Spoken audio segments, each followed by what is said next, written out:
আজকের দিনের প্রধান শিরোনাম, মরবে মরছে মানুষ, মামলায় গ্রেপ্তার নেই মানুষ। প্রতিবেদনে বলা হচ্ছে, একের পর এক ঘটনায় দেশে নতুন আতঙ্ক ও দুর্নীতি তৈরি করছে মব জাস্টিস।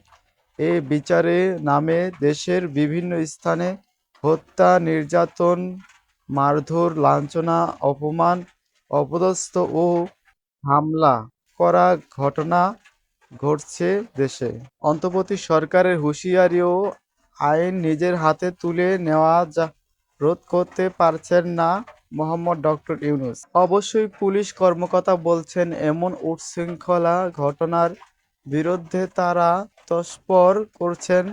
তবে এসব ঘটনায় থানায় মামলা হয়েছে দু-একটি, গ্রেপ্তারও হাতে গোনা একটি এবং দুটির বেশি গ্রেপ্তার হচ্ছে না।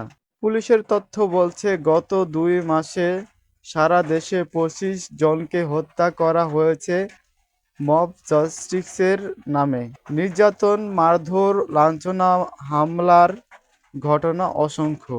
দেশে আইন নিজের হাতে তুলে নিয়ে গণপিটুনিতে হত্যা আগেও ছিল। তবে আগে পিটুনির শিকার হয়েছিল মূলত চোর, ডাকাত, ছিনতাইকারী ও শিশু অপহরণকারী সন্দেহজনতার হাতে ধরা পড়া ব্যক্তি। তবে এখন যা ঘটছে, কিন্তু ছাত্র জনতার অভ্যুত্থানে গত ৫ই আগস্ট আওয়ামী লীগের স্বৈরাচারী শেখ হাসিনা সরকারের পতনের পর তা নতুন রূপ নিয়েছে।